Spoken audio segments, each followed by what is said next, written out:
क्या जूतों के साइड में बने वो दो छोटे छोटे छेद बस डिजाइन के लिए होते हैं या उनके पीछे भी कोई गजब का साइंस छुपा है? और सिक्कों के साल के नीचे बने वो छोटे से सिंबल्स का क्या मतलब है? कभी डॉट कभी स्टार या कुछ भी नहीं? और पेट्रोल या पानी ले जाने वाले ट्रक का टैंकर हमेशा गोल ही क्यों होते हैं, चौकोर क्यों नहीं?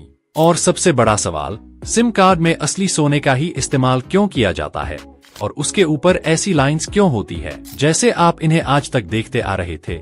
आगे से वैसा नहीं देख पाएंगे क्योंकि वजह चौंकाने वाले है। नंबर 1, क्या जूतों के साइड में जो ये दो छोटे छोटे छेद होते हैं वो सिर्फ डिजाइन के लिए होते हैं या इसके पीछे भी कोई साइंस छुपा है? आपने जरूर नोटिस किया होगा, कन्वर्स या कैनवस वाले जूतों में लेस के अलावा साइड में भी दो छोटे मेटल रिंग्स होते हैं। अब सवाल उठता है, क्या ये बस स्टाइल के लिए हैं या इनका भी कोई काम है? दरअसल जब आप जूते पहनते हैं तो अंदर पसीना, बदबू और नमी जम जाती है और ये छोटे छेद वही छुपे रुस्तम हैं जो आपके पैरों को सांस लेने की आजादी देते हैं। जी हाँ, इन्हें कहते हैं वेंटिलेशन होल्स और इनका काम है हवा का आना जाना ताकि आपके पैरों को मिल सके राहत और जूते रहें ड्राई। इतना ही नहीं, कुछ लोग इन्हें खास लेसिंग स्टाइल के लिए भी इस्तेमाल करते हैं, टाइटर फिट पाने के लिए। नंबर 2, क्या आपने कभी ध्यान दिया है हर सिम कार्ड पर एक पीला सा हिस्सा होता है और उस पर अजीब सी सोने जैसी लाइनें बनी होती हैं? कई लोग सोचते हैं कि ये बस सर्किट का हिस्सा है, कुछ लोग मानते हैं कि इसके अंदर जीपीएस लगा होता है और कुछ लोग तो इसे ब्लूटूथ डिवाइस तक समझ लेते हैं, लेकिन सच्चाई इन सबसे बिल्कुल अलग है। दरअसल जो पीला हिस्सा आप सिम कार्ड पर देखते हैं वो सिर्फ रंग नहीं है, वो एक गोल्ड प्लेटेड माइक्रोचिप होती है। हाँ, सही सुना आपने, इसमें असली सोने की परत होती है क्योंकि गोल्ड बहुत अच्छा कंडक्टर होता है और जल्दी जंग नहीं लगता। और उस परत के ऊपर बने जो लाइंस होती हैं वो बस डिजाइन नहीं है, वो होती हैं कॉन्टैक्ट पॉइंट्स, यानी कि आपके फोन और सिम कार्ड के बीच सिग्नल्स और पावर पहुंचाने वाले रास्ते। जब आप सिम कार्ड को फोन में डालते हैं तो वही लकीरें आपके फोन के अंदर लगे रीडर से जुड़ती हैं और आपका नेटवर्क एक्टिवेट होता है।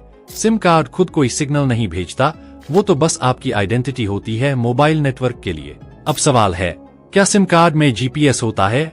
नहीं, बिल्कुल नहीं। जीपीएस तो आपके फोन के अंदर होता है, सिम कार्ड में नहीं। सिम सिर्फ आपके नंबर, नेटवर्क और कुछ छोटे डेटा और सिक्योरिटी कीज को स्टोर करता है। नंबर 3, क्या आपने कभी किसी 1 या 2 रुपए के सिक्के को ध्यान से देखा है? नहीं, सिर्फ उस पर लिखी हुई रकम को नहीं, मैं बात कर रहा हूँ उस छोटे से सिंबल की जो अक्सर साल के ठीक नीचे बना होता है। कभी डॉट दिखता है, कभी स्टार और कभी कुछ भी नहीं होता। अब ज्यादातर लोग इसे बस डिजाइन समझ लेते हैं, लेकिन असल में यही छोटा सा निशान बताता है कि आपका सिक्का भारत के किस शहर में बना है। जी हाँ, हमारे देश में सिक्के बनाने की अलग अलग मिंट्स होती हैं, जैसे नोएडा, मुंबई, कोलकाता और हैदराबाद, और हर मिंट एक अलग सिंबल छोड़ती है उस कॉइन पर ताकि ये ट्रैक किया जा सके कि कॉइन कहाँ से आया है। अब गौर से सुनिए, अगर कॉइन पर डॉट है तो वो नोएडा मिंट से आया है, अगर डायमंड यानी छोटा सा हीरा जैसा सिंबल है तो मुंबई मिंट से, अगर स्टार बना है तो वो हैदराबाद मिंट, और अगर कुछ भी नहीं है, ब्लैंक है, तो वो सिक्का कोलकाता मिंट से आया है। अब ये बात सुनने में छोटी लगती है, लेकिन सोचिए, हर कॉइन के नीचे छुपा है उसका बर्थ प्लेस। हर सिक्का एक अलग शहर से निकलकर आपके हाथों में आया है और आपको पता तक नहीं चला। और हाँ, एक जरूरी बात, बहुत सारे लोग अफवाह फैलाते हैं कि डॉट वाला नकली होता है या स्टार वाला रेयर होता है। भाई, ये सिर्फ मिंट मार्क है, कॉइन की ऑथेंटिसिटी और वैल्यू इससे तय नहीं होती। हाँ, अगर आप कॉइन कलेक्टर हैं तो कुछ मिंट के कॉइन्स रेयर माने जाते हैं, लेकिन नॉर्मल इस्तेमाल के लिए सब बराबर हैं। नंबर 4, कुछ साल पहले तक हर मोबाइल का अपना अलग चार्जर होता था, कभी मोटा पिन, कभी माइक्रो यूएसबी, कभी पतला कभी उल्टा। मैं तो खुद घर से कहीं जाता था तो चार्जर का पाउच अलग लेकर चलना पड़ता था, लेकिन आजकल हर फोन, लैपटॉप, कैमरा सब में सी टाइप ही लगता है। ऐसा क्यों हो रहा है? क्या ये कोई मार्केटिंग चाल है या इसके पीछे कोई बहुत गहरी साइंस छुपी है? दरअसल यूएसबी टाइप सी सिर्फ दिखने में नहीं बल्कि काम में भी सबसे स्मार्ट और फास्ट है। ये दोनों साइड से लग सकता है, मतलब उल्टा सीधा कोई फर्क नहीं। जहां पुराने माइक्रो यूएसबी की स्पीड सिर्फ 480 Mbps थी, वहीं सी टाइप देता है 10 Gbps तक की रफ्तार। सिर्फ डेटा ही नहीं, ये चार्जिंग में भी बाजी मारता है। सी टाइप पोर्ट के जरिए आप 100 वॉट तक की फास्ट चार्जिंग कर सकते हैं। इसका मतलब एक ही पोर्ट से आप लैपटॉप, मोबाइल, टैबलेट सब चार्ज कर सकते हैं। यूरोपियन यूनियन ने 2024 से एक कानून पास किया, सभी स्मार्ट डिवाइसेज में अब से सिर्फ सी टाइप चार्जिंग पोर्ट ही होना चाहिए ताकि ई वेस्ट कम हो और यूजर्स को हर बार नया चार्जर न खरीदना पड़े। इसका असर अब पूरी दुनिया पर दिखने लगा है। नंबर 5, क्या आपने कभी ध्यान दिया है कि जो टैंकर ट्रकों पर चलते हैं जिनमें तेल, डीजल या पानी भरकर ले जाया जाता है, वो हमेशा गोल ही क्यों होते हैं, चौकोर क्यों नहीं? अब जरा सोचिए, अगर किसी कंटेनर में लिक्विड भरा है तो वो चारों तरफ बराबर दबाव बनाता है। अगर टैंक चौकोर होगा तो उसके कोनों पर ज्यादा प्रेशर पड़ेगा और वहीं से लीकेज या टूटने का खतरा बढ़ जाएगा। लेकिन गोल टैंक का कमाल ये है कि उसमें प्रेशर हर तरफ बराबर बढ़ता है, जिससे वो ज्यादा मजबूत बनता है और अंदर का तरल सुरक्षित रहता है। गोल टैंकर सिर्फ मजबूती के लिए नहीं बल्कि दिमाग से डिजाइन किए जाते हैं। ये कम मटेरियल में ज्यादा लिक्विड स्टोर कर लेते हैं, यानी कम वजन और ज्यादा कैपेसिटी। और जब हजारों लीटर पेट्रोल या पानी को दूरदराज तक ले जाना हो तो गोल शेप झटकों और मोड़ों को भी बेहतर झेल लेता है। ये चीज ट्रांसपोर्ट के लिहाज से इसे सबसे सुरक्षित बनाती है। इतना ही नहीं, गोल डिजाइन की एक और बड़ी खासियत है, इसकी सफाई आसान होती है क्योंकि इसमें कोई कोना नहीं होता जहां गंदगी या जंग जमा हो सके। और यही वजह है कि जहां लिक्विड स्टोर या ट्रांसपोर्ट करना हो वहां गोल टैंक ही सबसे स्मार्ट चॉइस माने जाते हैं।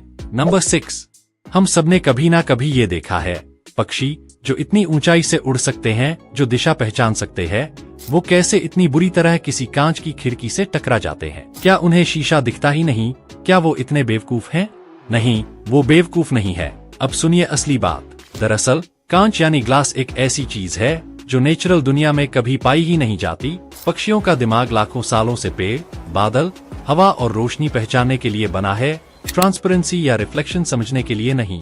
जब कोई पक्षी उड़ रहा होता है और सामने शीशे में आसमान या पेड़ का रिफ्लेक्शन दिखता है तो वो सोचता है, ओह वहाँ खुली जगह है, मैं वहाँ जा सकता हूँ, और बस पूरे स्पीड से टकरा जाता है, जिससे वह मारा जाता है या बुरी तरह घायल हो जाता है।